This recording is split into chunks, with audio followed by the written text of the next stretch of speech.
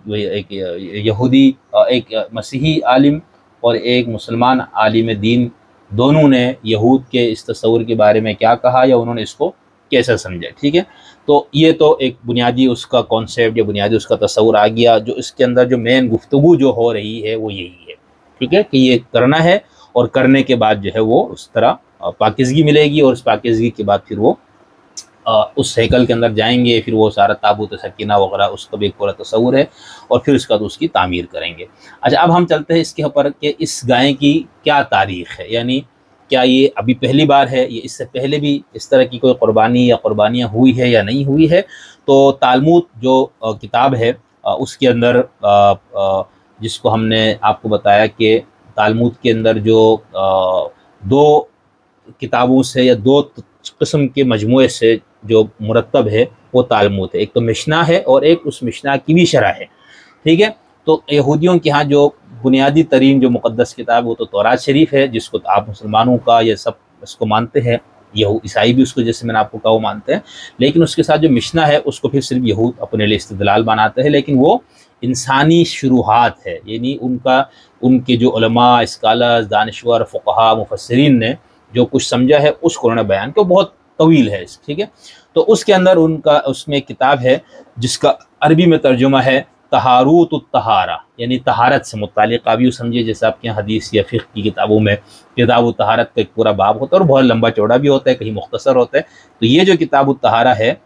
تالمود شریف کے اندر موجود ہے، یہ بہت مفصل ہے، تقریباً 550 صفحے پر مشتمل ہے، اس کا جو ترجمہ ہے عربی میں، ٹھیک ہے۔ تو اس کے اندر ایک پورا باب اسی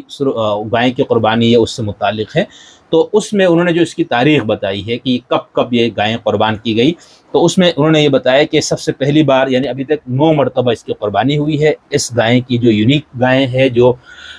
جس کا دستیاب ہونا بہت ہی مشکل ہے، ٹھیک ہے، بلکہ ہمارے مسیحی یا ان کا جو اس کو نہیں مانو گے تو بھیا تو یہ تو بہت آسان ہے، کچھ لوگ کہتے ہیں بہت ناممکن سی بات ہے، یعنی اس کے کھر اور اس کے سب کچھ سرخ ہو اور پھر وہ قدرتی طور پر اس کی پیدائش ہو۔ تو خیر، لیکن یہود کا تصور یہ ہے کہ ابھی تک 9 بار اس کی قربانی ہوئی۔ سب سے پہلے یہ جو قربانی ہوئی ہے 551 قبل مسیح،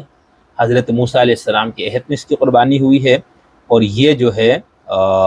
الیعزار جس کا ذکر اس گنتی میں ہم پڑھیں گے، ان کے ہاتھ جو کہ کاہن اعظم تھے، یہ قربانی ہوئی۔ دوسری قربانی ہوئی ہے 515 قبل مسیح میں حضرت عزرا کے ہاتھ، اور تیسری قربانی بھی انہی کے ہاتھ ہوئی ہے، عزرا کے ہاتھ۔ چوتھا جو اس کا جو تاریخ میں جو ملتا ہے، یا چوتھی قربانی اس گائیں کی جس کا ہم ذکر کر رہے ہیں، وہ ہے 275 قبل مسیح میں، سمعان العادل نام عربی ضبط کتابوں میں جو ان کا ہے، ان کے ہاتھ یہ قربانی ہوئی۔ پھر اس کے بعد 2000 قبل مسیح میں کاہن اعظم یوحانان کے ہاتھوں اسی طرح کی گائیں کی قربانی دی گئی۔ پھر اسی یوحانان اعظم کے ہاتھ ایک اور بار اس کی قربانی ہوئی، یعنی یہ 2000 قبل مسیح کی بات ہو رہی ہے۔ پھر اس کے بعد چھٹے مرتبہ یعنی انہی کے ساتھ 7ویں مرتبہ 70 قبل مسیح میں اس طرح کی گائیں کی قربانی کی گئی، جو کہ یونی بن قیافہ کے ہاتھوں ہوئی۔ اور پھر 37 قبل مسیح میں حنمل المصری کے نام کے ایک نائب کاہن، ان کے ہاتھ سے اس طرح کی گائیں کی قربانی ہوئی۔ اور پھر 9ویں بار جو ہے وہ 59 قبل مسیح یعنی 59 قبل مسیح میں اسماعیل بن قابوس کے ہاتھوں گائیں کی قربانی۔ تو وہ کہتے ہیں کہ ابھی تک یہ 10 مرتبہ اس طرح کی گائیں کو، اس طرح کی گائیں جو ہے یا سرخ بچھیا جو ہے اس کی قربانی دی گئی ہے، اسی پاکیزگی کے حصول کے لیے، جو کہ کتاب مشنا کے اندر پوری تفصیل سے ہے۔ اور یہ جو تورات شریف ہے وہاں سے بھی ہم پڑھیں گے کہ بنیادی طور پر اس قربانی کا مقصد کیا بیان کیا گیا ہے، ٹھیک ہے۔ پھر اس کو یہودی علم الکلام اور یہودی فقہ اور اس کے اندر جا کے اس کے اوپر ایک پورے تصور کو انہوں نے اس کے اوپر ڈیولپ کیا۔ اب جو قربانی ہونی ہے وہ 10ویں بار کی قربانی ہوگی، اور 2000 سال سے ان کا کہنا ہے کہ اس طرح کا جانور ملا نہیں، ابھی تک پیدا ہی نہیں ہوا، اس لیے اب چونکہ دستیاب ان کے بقول اس طرح کے ایک جانور مل گیا ہے، لہٰذا ہم اس کی قربانی کریں گے، یعنی 2000 سال کے مطابق۔ اور اس کے اندر تصور یہود کا یہ ہے، چونکہ اس کے اندر خاص طور پر مرے ہوئے آدمی کو چھونے، مرے ہوئے آدمی جہاں پر کوئی انسان کی میت رکھی اس جگہ پر جانے، یا اس کو کسی طرح سے اس کے پاس سے گزرنے یا اس کو چھونے کی وجہ سے جو انسان میں ایک ناپاکی پیدا ہو جاتی ہے، ان کے تصور کے مطابق یہ تو اس سے پاکیزگی کے لیے یہ دیا گیا تھا۔ تو اب یہودی جو علماء ہے انہوں نے یہ فتویٰ دیا، اور یہ ذہن میں رکھیے کہ یہ جو سرخ گائے کی قربانی اور اس کے ساتھ یہ پورا جو ہم بتا رہے کہ مسیحا کا آنا اور یہ پھر یہود کی پوری عالمی حکومت کا قائم ہونا اور غیر یہودیوں کا سب کا خاتمہ ہونا، یہ اس میں سے یہ جو اس وقت یہ لوگ کرنے جا رہے ہیں یہ تمام یہودیوں کا عقیدہ نہیں ہے، یعنی تمام یہودی اس میں نہیں ہے۔ یہودیوں میں بہت زیادہ فرقے ہیں، فرقوں کے بیچ اندر ذیلی فرقے ہے، بہت زیادہ گروہ بندی ہے۔ تو ایسا نہیں ہمیں کہنا چاہیے کہ تمام دنیا کی یہود کا ہی یہ تصور ہے، یہ ایک مخصوص ٹولہ ہے، ایک مخصوص گروہ ہے، ایک مخصوص فرقہ ہے، اور پھر اس فرقے کے لوگوں کا یہ سارا کچھ کیا ہوا ہے۔ تو ان کا یہ خیال ہے، اور جمہور اس کے قائل بھی ہے کہ یہودی جو ہے وہ 2000 سال سے ہم لوگ بحیثیت قوم نجاست میں ہے۔ اب اس نجاست سے دوری کے لیے ہمیں اس گائے سے راکھ سے ملایا ہوا پانی سے ہی ہمیں صفائی یا اس کی وہ ممکن ہے، اس کے بعد ہم ہیکل میں داخل ہو سکیں گے، اس سے پہلے ہیکل میں داخلہ ممکن نہیں ہے کیونکہ ہم ناپاک ہیں، یہ ان کا تصور ہے۔ اچھا، اب یہ تو ہو گیا حضرت موسیٰ علیہ السلام سے لے کر جو انہوں نے بتایا کہ 2000 سال پہلے، ابھی آج سے 2000 سال پہلے تک یہ قربانیاں 9 مرتبہ ہوئی۔ اس کا جب اسرائیل میں یہودیوں نے اپنی ریاست قائم کی، وہ طاقت میں آ گئے سب کچھ، تو اس کے بعد کیا دوبارہ انہوں نے کوئی اس طرح اس کی کسی گائے کی تلاش یا اس کے لیے کوئی سرگرمی دکھائی؟ تو اس کے حوالے سے یہ ملتا ہے کہ 1996 میں ایک دعویٰ کیا گیا کہ بھئی اس طرح کا ایک بچیا ہمیں مل گیا ہے اور اس کی ہم قربانی دیں گے، اس کے بعد ہم پاک ہو جائیں گے، پھر ہم ہیکل کی تعمیر کریں گے۔ لیکن پھر بعد میں جب فقہاء نے باریک بینی سے اس کا جائزہ لیا تو ان کو یہ لگا کہ نہیں، اس میں کچھ بال سفید بھی ہے، لہٰذا اس کی قربانی نہیں ہو سکتی۔ پھر 2002 میں دوبارہ اعلان کیا گیا، وہی ٹیمپل انسٹیٹیوٹ کا جو ہم نے ذکر کیا ہے ان کی طرف سے، کہ بھئی ہمیں وہ گائے مل گئی ہے، دوبارہ پیدا ہو گئی ہے، لہٰذا ہم اب اس کی قربانی کریں گے۔ لیکن اس کے بعد جب انہوں نے اس کو مزید چھانا، دیکھا، تو اس کے اندر انہوں نے دیکھا کہ وہ پوری شرائط نہیں ہے جن شرائط کا ذکر ان کی کتابوں میں موجود ہے۔ پھر 2018 میں ہیکل انسٹیٹیوٹ نے پھر اعلان کیا کہ بھئی ہمیں وہ جانور دوبارہ دستیاب ہوا ہے، لیکن کچھ عرصے کا بالکل خاموشی ہو گئی، اس کے اوپر کوئی خبر نہیں آئی۔ پھر ستمبر اور اکتوبر 2022 میں یہ پتہ لگا کہ بھئی امریکی ریاست ٹیکساس میں 5 گائیں ہمیں اس طرح کی ملی ہے، جو اس بچیا جس کے اندر یہ شرائط موجود ہے جو کتاب میں ہے، اور پھر اس کے بعد پہ اسرائیل منتقل کیا گیا۔ اس جانور کے منتقلی کے لیے وہاں کی جو قانون تھا اس کے اندر ایک نرمی پیدا کی گئی، پھر یہ سب کچھ کیا گیا۔ لیکن اس کے حوالے سے بھی ابھی اختلاف ہوا ہے کچھ کا، اور ہوگا لازمی، کہ کیا بھئی اس گائے کے جو موجودہ ہے کہ اس میں بھی وہ تمام شرائط موجود ہیں جو ہم لوگ یہودی لوگ اپنی کتابوں سے لے کر آتے ہیں، کیونکہ اس کے اندر ایک بنیادی شرط یہ بھی ہے کہ وہ قدرتی طور پر اس کی پیدائش ہوئی ہو، یعنی جینیاتی انجینئرنگ کے ذریعے نہ ہو، جس طرح مختلف پودوں کو، جانوروں وغیرہ کو پیدا کیا جاتا ہے۔ تو اگر اس طرح سے ہے، اگر یہ جو اس وقت دستیاب ہے وہ اس طرح سے اگر ان کو وجود میں لایا گیا تو پھر اس کی قربانی نہیں ہوگی، کیونکہ یہود کی جو شریعت ہے بہت سخت ہے، یعنی اس قدر سخت ہے، اس قدر اس کے اندر تفصیلات اور اس قدر اس کے اندر جو ہے اس کی جزیات ہے کہ آپ لوگ اپنا جو آپ کے پاس فقہ کا پورا ذخیرہ ہے اس کو آپ بھول جائیں، ٹھیک ہے؟ یعنی مسلمانوں کو میں کہہ رہا ہوں، خاص طور پہ جو آپ کے یہاں فقہاء ہیں، جو حنفی ہو، شافعی ہو، مالکی ہو، اہل تشیع کے جو مراجع کی فتاوی آپ دیکھو، اس میں کتاب الطہارت کو ہی آپ پڑھ لیں تو آپ پڑھتے ہی جائیں، ٹھیک ہے؟ تو بہت طویل اس پہ پوری کتابیں ہیں، صرف وضو پہ، طہارت پہ، ناپاکیوں پہ۔ تو یہود کے اندر بھی نہ صرف اتنی باریکیاں ہیں بلکہ بہت زیادہ ان باریکیوں پہ عمل کرنے میں بہت زیادہ سختی بھی بڑھتی جاتی ہے۔ اب ہم یہ چلتے ہیں کہ یہ تو ہو گیا بنیادی تصور، ٹھیک ہے؟ اور اس تصور کی بنیاد جو ہے وہ یہود کے اندر موجود ہے، مسیحیوں کے اندر یہ عقیدہ موجود نہیں ہے۔ اور پھر ہم نے آپ کو یہ بتایا کہ اس حوالے سے جو ابھی تک تاریخ کے اندر جو دستیاب ہمارے پاس جو موجود ہے وہ کیا ہے، یعنی اس کی قربانی کی تاریخ۔ استدلال پہ اگر ہم چلتے ہیں تو پہلا جو اس کے اوپر جو ایک لال اور اس نوع کی گائے کی قربانی کا جو ایک پورا تصور ہے وہ ہے تورات کے کتاب گنتی باب نمبر 19 میں، ٹھیک ہے؟ ابھی اس کو رہنے دیتے ہیں، ہم اس کو آگے جا کے پڑھیں گے۔ دوسرا جو اس کے اوپر میں نے جیسا آپ سے کہا کہ ان کا تصور یہ ہے، جامعہ قاہرہ کے ایک بہت بڑے پروفیسر، ان کی کئی کتابیں ہیں مذہب پر، فلسفے پر، محترم ڈاکٹر محمد عثمان الخشت، مصری اسکالر ہے، اور یہ کتاب 2010 میں چھپی ہے، ان کی کتاب کا نام ہے تطور الادیان۔ تو اس کے اندر جو 3 مذاہب کا خاص طور پر اور پھر یہودیوں کا تصور ذکر ہے، تو اس میں وہ کہتے ہیں کہ جو فقہائے یہود ہے یعنی ان کا تصور کیا تھا، اس حوالے سے انہوں نے کیا کیا، میں آپ کو ان کی کتاب صفحہ نمبر 227، وہ یہ کہتے ہیں کہ وَيَذْهَبُ مُوسَى بن میمون الفیلسوف اليہود إلى أن الهيكل لن يبنى بأيد بشریہ۔ موسیٰ بن میمون جو مسلم دور کے ایک بہت بڑے فلسفی تھے یہودی، ان کا یہ کہنا ہے کہ بھئی یہ ہیکل جو ہے انسان کے ہاتھ کا بنا ہوا نہیں ہے۔ کما ذهب راشن إلى أن الهيكل الثالث سينزل كاملا من السماء، جیسے کہ ان کے ہاں یہ تصور بھی ہے یہود کے ہاں کہ جو تیسرا ہیکل ہے وہ مکمل آسمان سے بنایا آئے گا، یہ بھی ایک تصور ہے، ٹھیک ہے۔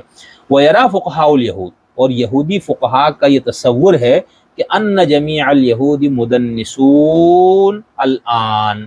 کہ تمام یہودی جو ہے وہ ناپاک ہے اس وقت، بسبب ملامستہم الموتى او المقابر، کیونکہ انہوں نے مردوں کو چھوا ہوا ہے اور قبروں کو چھوا ہے، اس وجہ سے وہ سب کے سب اس وقت ناپاکی کی حالت میں ہے۔ ولا بد ان یتم تطہیرہم برماد البقرۃ الحمراء، اور ان کی پاکیزگی صرف ایک ہی صورت میں ہو سکتی ہے کہ وہ اس لال یا سرخ بچھیا یا گائے کی قربانی کے بعد اس کی جو راکھ ہے اس کو پانی میں ملا کر اس سے وہ غسل کرے، اس سے اپنے آپ کو دھوئے۔ ولما کان الیہود جمیعا غیر طاہرین، جب یہ بات ثابت ہو گئی ان کے علماء کے مطابق کہ تمام یہودی جو ہے وہ ناپاک ہیں، وحیث ان ارض الہیکل، اور جو ارض ہیکل ہے، ہیکل کی جو زمین ہے، لا زال طاہرہ، وہ ہمیشہ وہ پاک صاف رہا ہے۔ فإن تحول أي یہودی الیہا یعد خطیئہ،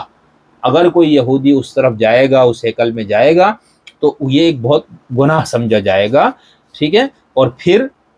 وَيُضَافُ إِلَى هَذَا أَنَّ جَمِيعَ الْيَهُودَ حَتَّى الطَّاهِرَ مِنْهُمْ يَحْرُمُ عَلَيْهِ دُخُولُ الْقُدُّسِ الْأَقْدَسِ الَّذِي يَزْعُمُ الطاغوت، یہاں تک کہ پاکیزگی کے بعد بھی یہودیوں کا اس جگہ پہ جانے کی پھر بھی ممانعت ہے جہاں پر تابوت ہے، سکینہ ہے۔ اس پہ ہم بات انشاءاللہ اگلے اس میں جا کے کریں گے، مکمل تصور یہودیوں کا، عیسائیوں کا، مسلمانوں کا تابوت سکینہ سے کیا ہے، سورہ بقرہ میں چونکہ اس کا ایک مرتبہ ذکر ہے۔ تو یہ ان صاحب کے نزدیک، ان پروفیسر کے نزدیک جو انہوں نے تصور بتایا کہ یہود کا یہ تصور ہے، ان کے علماء نے یہ تصور، ان کی فقہا کا، کتاب مقدس یا آسمانی اس میں نہیں، ان کا یہ ہے کہ یہودی ناپاک ہے۔ اور دوسرا تصور یہ بتایا کہ بھئی جو تیسرا جو ہیکل تیسری بار جو اس کی تعمیر ہے، ایک تصور ان کے ہاں یہ ہے کہ وہ انسان کے، وہ آسمان سے بنایا آئے گا۔ موسیٰ بن میمون نے کہا کہ جو بنا تھا ٹیمپل یا ہیکل پہلے، وہ بھی انسانی ہاتھ کا بنا ہوا نہیں ہے، ٹھیک ہے۔ تو اس حوالے سے ان کا یہ تصور ہے کہ اس پاکیزگی کو حاصل کیے بغیر کسی بھی یہودی کا اس ہیکل کے اندر داخلہ فقہی لحاظ سے ان کے ہاں اس کی ممانعت ہے، ٹھیک ہے۔ اچھا، اب یہ جو بار بار میں آپ سے ذکر کر رہا ہوں کہ یہ تصور بنیادی طور پر مشنا سے ہے، کتاب جو یہودیوں کی۔ اب جو آگے ہم اس کی کچھ صفات کو بیان کریں گے، اس حوالے سے میں آپ کو بتا دوں، وہ صفات کچھ تو کتاب، یہ جو تورات شریف ہے، کتاب مقدس، اس کے اندر جو گنتی کا جو ہے آیتیں وہ ہم ابھی پڑھ کے آپ کو سنائیں گے، لیکن اس کی مزید پوری تفصیل، یعنی اس گائے کی جو ایک، یہاں تو 3 یا 4 صفات کا بیان ہے کہ اس طرح کی گائیں ہو، اس طرح کے جانور ہو، لیکن جو کتاب مشنا ہے اس کے اندر اتنی تفصیل ہے کہ پورا ایک فصل اس پہ ہے کہ اس گائے کی خصوصیات کیا ہونی چاہیے، صفات کیا ہونی چاہیے، ٹھیک ہے۔ تو اس لیے اب میں یہاں پر وہ جگہ، اس جگہ ہم پہنچے جہاں پر ہم تھوڑی سی یہ بات کریں گے کہ جو مشنا کتاب ہے یہ حقیقتاً یہ بنیادی طور پر ہے کیا، یعنی ان کا تصور کیا ہے۔ یہ ایک کتاب ہے جس کے اندر یہ لکھا ہے کہ یہ جو مشنا کا جو لفظ ہے، یہ ہیبرو زبان کا لفظ ہے، پھر لغت عربی عبرانی زبان کا، اور اس کی بنیادی معنی ہوتا ہے سیکھنا، ٹھیک ہے۔ اور یہ تکرار وغیرہ کے ساتھ کسی چیز کو سیکھنے سے مشتق ہے۔ اصطلاحی طور پر کیا ہے، وہ کہتا ہے المشنا جو ہے وہ اصطلاح ہے ان تمام احکامات، تعلیموں اور تفاسیر اور فتاوی اور وصایا کا، جو شرعی یعنی مذہبی وصایا کا جو نقل کیا گیا ہے کئی صدیوں سے،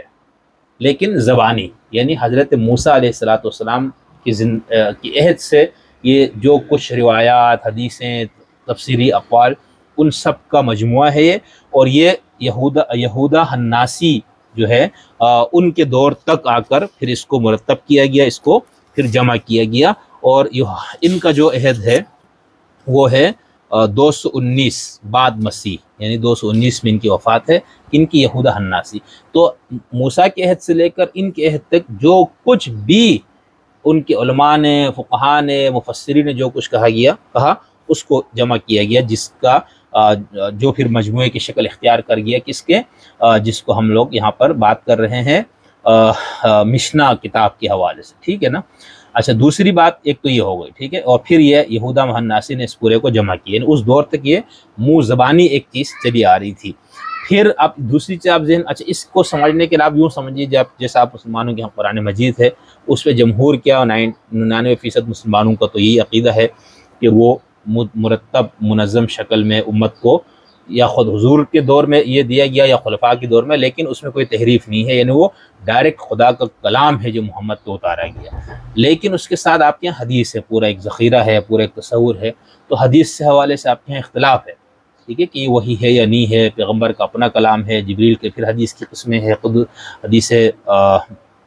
قدسی اور باقی، ٹھیک ہے۔ جو حدیث قدسی چلو اس کے بارے میں تو یہ مان لیا گیا کہ وہ الفاظ محمد صلی اللہ علیہ وسلم کے ہیں، معنی خدا کی طرف سے، تو باقی حدیث کیا بھائی، ٹھیک ہے۔ تو اس کے اندر یہ مسائل ہے، تو آپ لیکن مسائل کو تو پھر بعد میں بات کریں گے، ابھی ہم یہ سمجھانے کے لیے کہ جو مشنا اور اس کے حوالے سے جو بات کی گئی، ایک تو آپ ذہن میں رکھیے حدیث، لیکن حدیث آپ کے ہاں یا تو رسول کا قول ہے، پھر اہل سنت کی ایک تعبیر کے مطابق صحابہ کے اقوال کو اثر کہا جاتا ہے، اہل تشیع کے ہاں جو ہے پیغمبر اور ائمہ معصومین کے اقوال کو حدیث کہا جاتا ہے۔ تو یہ مشنا میں ایک تو یہ چیز موجود ہے، نہیں پیغمبر کے اقوال، حضرت موسیٰ علیہ السلام کے اپنے اقوال اور جب باقی لوگ۔ دوسری چیز کے اندر شروحات بھی مکس ہے، یعنی شروحات سے مراد یہ ہے کہ جیسے آپ کے قرآن مجید کی تفسیر ہے،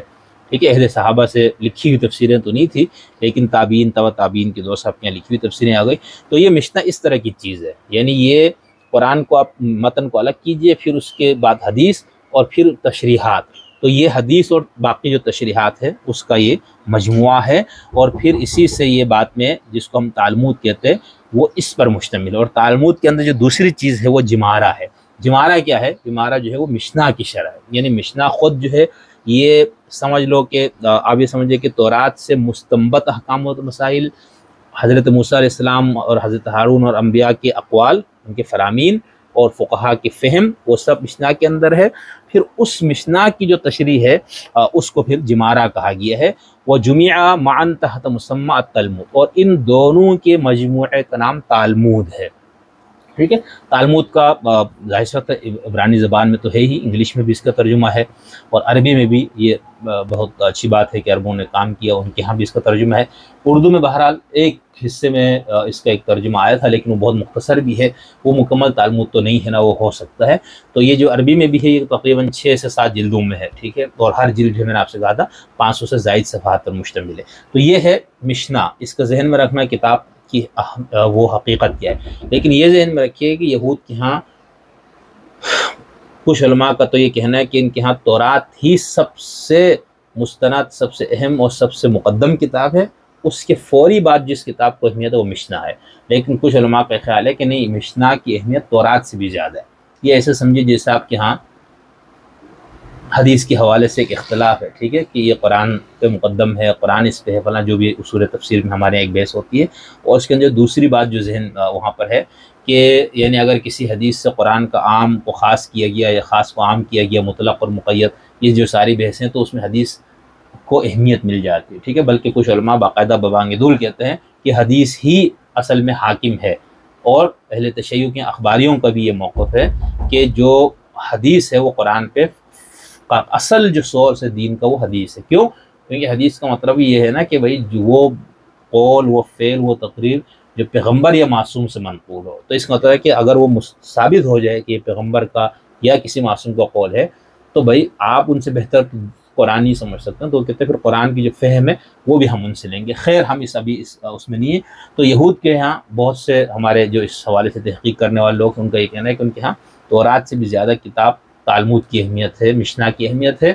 جبکہ کچھ کا خیال ہے کہ نہیں، اصل اہمیت تو اسی تورات شریف کو ہے، لیکن اس کو بھی تورات کے برابر یا اس کے فوری بعد اس کو مقام اور مرتبہ ہے۔ تو اس میں جو اس گائے کے حوالے سے اور خود گنتی کے اندر جہاں پر یہ حکم ہے، ایک شرعی حکم تھا، وہ ایک پاکیزگی کے حصول کا ایک طریقہ بتایا گیا تھا۔ ابھی میں آپ کو یہ بتاؤں گا کہ یہ جو گنتی کے اندر کیا یہ تصور موجود ہے جو آج جس پہ بات ہو رہی ہے، تو ایسا نہیں ہے۔ تو اس کے اندر جو اس کی خصوصیات بیان کی گئی ہے ان میں سے سب سے پہلے تو یہ ہے کہ وہ گائے مکمل سرخ ہو، ایک بال بھی کسی اور رنگ کا نہ ہو، کھر اور اس کے سینگ وغیرہ بھی سرخ ہو، یعنی صرف بال نہیں، پورا اس کا پورا جسم جو ہے نا، سر سے لے کر اس کے پاؤں تک ہر جگہ سرخی ہی سرخی ہونی ضروری ہے۔ تیسرا یہ ہے کہ اس سے کسی بھی قسم کا کام نہ لیا گیا ہو، گردن یہاں تک کہ گردن میں رسی بھی نہ ڈالی گئی ہو، ٹھیک ہے، نہ اس کے ساتھ جفتی کی گئی ہو کسی میل جانور کے ساتھ، پھر اس کو کسی قسم کی کوئی بیماری اور کسی بھی طرح کا کوئی عیب اس کے اندر نہ ہو، ٹھیک ہے، اور اس گائے کی پرورش بھی اسرائیل کی سرزمین پر ہوئی ہو، یہ بھی ذہن میں رکھنا ہے، یہ بھی ایک شرط ہے اس کے اندر، اور ذبح کے وقت وہ پورے 3 سال کی عمر میں ہو، نہ اس سے کم نہ اس سے زیادہ، ٹھیک ہے۔ پھر یہ گائیں جو ہے وہ قدرتی اور طبعی عمل سے پیدا ہو، قدرتی طور پر اس کو پیدا ہونا چاہیے، نہ کہ جینیاتی انجینئرنگ کے ذریعے اس کو پیدا کیا گیا، ٹھیک ہے۔ یہ اس کے کچھ میں نے چیزیں بتائی، ورنہ کتاب مشنا کے اندر پورا ایک، میں نے آپ سے کہا تھا، تقریباً 1.5 سے 2 صفحے پر مشتمل پورا ایک باب اس کے اوپر ہے۔ ابھی ہم تھوڑا سا یہ پڑھتے ہیں کتاب گنتی سے، جہاں پر اس کا ذکر ہے بنیادی طور پر، پھر وہاں سے اٹھا کے انہوں نے پورا ایک اس پہ تصور بنایا ہے، اور پھر اسی چونکہ اس تورات کو یہودی اور عیسائی دونوں مانتے ہیں، تو ہم پھر بعد میں آگے جا کے دیکھیں گے کہ مسیحیوں کا کیا تصور ہے۔ تو اس کے باب نمبر 19 میں ہے، آیت نمبر 1 سے میں پڑھتا ہوں، اور خداوند نے موسیٰ اور ہارون سے کہا کہ شرع کہ جس آئین کا حکم خداوند نے دیا ہے وہ یہ ہے کہ تو بنی اسرائیل سے کہہ کہ وہ تیرے پاس ایک بے داغ اور بے عیب سرخ رنگ کی بچھیا لائیں جس پر کبھی جوا نہ رکھا گیا ہو، یعنی وہ حل وغیرہ کے لیے جو ایک اس کی گردن پہ رکھا جاتا ہے لکڑی کا ایک، پھر اور تم اسے لے کر الیعزر کاہن، یہ بار بار ذکر آئے گا الیعزر کاہن کا، الیعزر کاہن کو دنیا دینا کہ وہ اسے لشکرگاہ کے باہر لے جائے، اور کوئی اسے اسی کے سامنے ذبح کر دے، یعنی کاہن کے سامنے، اور الیعزر کاہن اپنی انگلی سے اس کا کچھ خون لے کر اسے خیمہ اجتماع کی آگے کی طرف 7 بار چھڑکے، خیمہ اجتماع وہی ہیکل جہاں پر عبادت ہوتی ہے، پھر کوئی اس کی آنکھوں کے سامنے اس گائے کو جلا دے، یعنی اس کا چمڑا اور گوشت اور خون اور گوبر ان سب کو وہ جلائے، ٹھیک ہے۔ پھر کاہن دیوار کی لکڑی اور زوفا ایک جڑی بوٹی اور سرخ کپڑا لے کر اس آگ میں جس میں گائیں جلتی ہو ڈال دے، تب کاہن اپنے کپڑے دھوئے اور پانی سے غسل کرے، اس کے بعد وہ لشکرگاہ کے اندر آئے، پھر بھی کاہن شام تک ناپاک رہے گا، یعنی اس کے بعد بھی کاہن شام تک ناپاک رہے گا، اور جو اس گائے کو جلائے وہ بھی اپنے کپڑے پانی سے دھوئے اور پانی سے غسل کرے، اور وہ بھی شام تک ناپاک رہے گا، اور کوئی پاک شخص اس گائے کی راکھ کو بٹورے اور اسے لشکرگاہ کے باہر کسی پاک جگہ میں دھر دے۔ یہ بنی اسرائیل کی جماعت کے لیے ناپاکی دور کرنے کے لیے، ذہن میں رکھیے گا، یہ شریعت، یہ فقہی قانون ہے، وہ کس کے لیے دیا گیا ہے کہ یہ ناپاکی دور کرنے کے لیے، کرنے کے پانی کے لیے رکھی رہے، کیونکہ یہ خطا کی قربانی، یہ بھی ذہن میں رکھنا ہے آپ نے کہ جو خطا کی قربانی ہے اس کا مسیحی پھر اس کو کیسے مسیح علیہ السلام سے جوڑتے ہیں، اور جو اس گائے کی راکھ کو بٹورے وہ بھی اپنے کپڑے دھوئے اور وہ بھی شام تک ناپاک رہے گا، اور یہ بنی اسرائیل کے اور ان پردیسیوں کے لیے جو ان میں بود و باش کرتے ہیں ایک دائمی آئین ہوگا۔ اب دائمی آئین ہے یہ، ٹھیک ہے، پاکیزگی کے حصول کا، جو کوئی کسی آدمی کی لاش کو چھوئے وہ 7 دن تک ناپاک رہے گا، ایسا آدمی تیسرے دن اس راکھ سے، اب یہ ہے کون سی ناپاکی ہے، جو کوئی کسی آدمی کی لاش کو چھوئے وہ 7 دن تک ناپاک رہے گا، ایسا آدمی تیسرے دن اس راکھ سے اپنے کو صاف کرے تو 7ویں دن پاک ٹھہرے گا، اگر وہ تیسرے دن اپنے کو صاف نہ کرے تو 7ویں دن پاک نہیں ٹھہرے گا۔ جو کوئی آدمی کی لاش کو چھو کر اپنے کو صاف نہ کرے وہ خداوند کے مسکن کو ناپاک کرتا ہے، وہ شخص اسرائیل میں سے کاٹ ڈالا جائے گا، کیونکہ ناپاکی دور کرنے کا پانی اس پر چھڑکا نہیں گیا، اس لیے وہ ناپاک ہے، اس کی ناپاکی اب تک اس پر ہے۔ اگر کوئی آدمی کسی ڈیرے میں مر جائے تو اس کے بارے میں شرع یہ ہے کہ جتنے اس ڈیرے میں آئے، ایک ڈیرے میں ایک کمرے میں اگر کسی کا انتقال ہوا تو جتنے لوگ اس ڈیرے میں آئیں گے، ڈیرے میں آئیں اور جتنے اس ڈیرے میں رہتے ہوں وہ 7 دن تک ناپاک رہیں گے، اور ہر ایک کھلا برتن جس کا ڈھکنا اس پر بندہ نہ ہو ناپاک ٹھہرے گا، اور جو کوئی میدان میں تلوار کے مقتول کو یا مردہ کو یا آدمی کے ہڈی کو یا کسی قبر کو چھوئے وہ 7 دن تک ناپاک رہے گا، اور ناپاک آدمی کے لیے اس جلی ہوئی خطا کی قربانی کے راکھ کو کسی برتن میں لے کر اس پر بہتا پانی ڈالے۔ یہ بار بار ذہن میں رکھیے گا کہ یہ قانون ہے کیا، ٹھیک ہے، اس پہ ڈال دے گا۔ اور ناپاک آدمی کے لیے اس میں جلی ہوئی پھر کوئی آدمی، آیت نمبر 18، پھر کوئی آدمی اپنی زوفہ لے کر اور اسے پانی میں ڈبو کر اس ڈیرے پر اور جتنے برتن اور آدمی وہاں ہوں ان پر، اور جس شخص نے ہڈی کو یا مقتول کو یا مردے کو یا قبر کو چھوا ہے اس پر چھڑکے، وہ پاک آدمی تیسرے دن اور 7ویں دن اس ناپاک آدمی پر، وہ پاک آدمی تیسرے اور 7ویں دن اس ناپاک آدمی پر اس پانی کو چھڑکے اور 7ویں دن اسے صاف کرے، پھر وہ اپنے کپڑے دھوئے اور پانی سے نہائے تو وہ شام کو پاک ہوگا۔ لیکن جو کوئی ناپاک ہو اور اپنی صفائی نہ کرے وہ شخص جماعت میں سے کاٹ ڈالا جائے گا، کیونکہ اس نے خداون کے مقدس کو ناپاک کیا۔ ناپاکی دور کرنے کا پانی اس پر چھڑکا نہیں گیا، اس لیے وہ ناپاک ہے، اور یہ ان کے لیے ایک دائمی آئین ہو۔ جو ناپاکی دور کرنے کے لیے پانی کو لے کر چھڑکے وہ اپنے کپڑے دھوئے، اور جو کوئی ناپاکی دور کرنے کے پانی کو چھوئے وہ بھی شام تک ناپاک رہے گا، اور جس کسی چیز کو وہ ناپاک آدمی چھوئے وہ چیز ناپاک ٹھہرے گی، اور جو کوئی اس چیز کو چھو لے وہ بھی شام تک ناپاک۔ تو یہ پورا میں نے باب نمبر 19 پڑھ کے سنایا۔ اصلاً یہ طہارت سے متعلق قوانین کا ذکر ہے، یہ تورات شریف سے میں پڑھ رہا ہوں، آپ ذہن میں رکھیے گا۔ اس تورات شریف کے اندر بس اس گائے کی جو خوبیاں یا اس کی جو صفات بتائی گئی ہے، ایک تو یہ کہ بے داغ ہو، بے عیب ہو، سرخ رنگ ہو، بس ٹھیک ہے، اور اس پہ کبھی جوا نہ رکھا گیا، اس سے زمین وغیرہ پہ ہل اس سے نہ چلایا گیا ہو۔ اب یہ باقی جو اس کی پوری خصوصیات جو میں نے 5-6 مزید بتائی ہیں، اور اس کے علاوہ بھی کچھ خصوصیات ہے، اس کی کچھ صفات ہیں، وہ سب میں نے آپ سے کہا کہ وہ کتاب مشنا میں ہے، تورات شریف کے اندر نہیں ہے۔ تورات کی کتاب ایک گنتی ہے جہاں سے میں پڑھ رہا ہوں، جس کو عدد بھی کہتے ہیں، ٹھیک ہے، نمبرز جس کو کہا جاتا ہے، اس کے باب نمبر 19 کو آپ کھول کے پڑھ لیں۔ بنیادی طور پر یہاں پر قانون بیان کیے گا۔ اچھا، اب اس کی شرح میں جا کے اب اس کے اندر جو پورا تصور لایا گیا، اور اس میں خاص طور پر یہ ناپاکی کو دور کرنے کا جو نسخہ بتایا گیا، تو اس کا مطلب یہ ہے کہ یہ پھر جب، اور یہ جو فتویٰ بھی دیا گیا ان کے علماء کی طرف سے، فقہاء کی طرف سے، کہ تمام یہودی بحیثیت قوم ناپاکی کی زندگی پر اس وقت ہے، لہٰذا جب تک کہ لوگ پاک نہ ہو وہ اس ہیکل میں نہیں جا سکتے۔ تو تصور یوں بن گیا، یعنی اس پوری چیپٹر کے اندر جہاں پاکی ناپاکی کا تصور ہے کوئی اشارہ بھی نہیں ہے، ٹھیک ہے، کہ آپ نے یہ کرنا ہے، پھر اس کے بعد یہ چھڑک کے پھر آپ کو آپ نے ہیکل کو تعمیر کرنا ہے، اس کے بعد پھر آپ کے ہاں مسیحا کی آمد ہوگی، اور اس کے بعد پھر آپ کو نجات ملے گی، اور پوری دنیا پر جو ہے وہ آپ کی حکومت ہوگی۔ ایسا کچھ بھی اشارتاً بھی یہاں پر نہیں ہے، یہ ذہن میں رکھنا ہے۔ اس کی جو پوری تفصیل جو کچھ یہ ایک ڈاکٹر عمیر صاحب سے یا میں نے ایک مسیحی اسکالر سے جو آپ کو بتایا ہے، اور جو کچھ آپ جانتے بھی ہیں ابھی تک، تو آپ نے اس سے کافی پڑھ لکھ لیا بھی ہوگا، تو یہ جو سورہ گائے کا پورا تصور ہے وہ کتاب مشنا میں ہے، کتاب تورات شریف کے اندر نہیں ہے، یہ آپ نے ذہن میں رکھنا ہے۔ تو یہاں تک میں نے آپ کو یہودی تصور اور اس کے حوالے سے مسلمانوں کا فہم، خود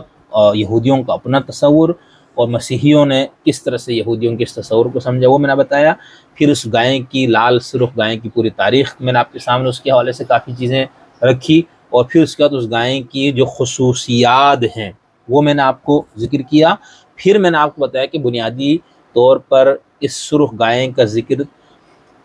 تورات شریف میں کہاں پر ہے، وہاں پر کس پس منظر میں یہ بات کی گئی ہے، وہاں پر حکم کیا ہے، یہ میں نے آپ کو بتا دیا، ٹھیک ہے۔ اس کے اندر جیسے میں نے آپ کو ابھی تبصرہ کر کے بتایا کہ ایسا کچھ نہیں ہے جو ابھی جس پہ اس وقت پوری دنیا میں بات ہو رہی ہے۔ سرخ گائے کا تصور اور اس کو ذبح کر کے اس کے راکھ سے پاکیزگی تصور کرنے کا حاصل بہرحال تورات کے اندر ہے، لیکن اس کو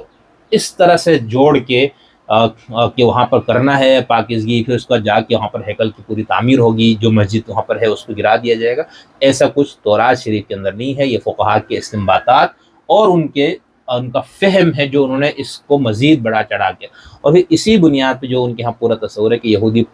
تمام یہودی اس وقت ناپاک ہے، اور اس ناپاکی کی وجہ سے وہ ہیکل کے اندر نہیں جا سکتا۔ ہیکل میں جانا ہے تو پھر کیا کرنا بابا؟ تو انہوں نے کہا بھائی پھر آپ کو یہ کرنا پڑے گا، جو قربانی کا جو تصور پاکیزگی حاصل کرنے کے لیے جو بنیادی حکم تورات میں ہے کتاب گنتی میں،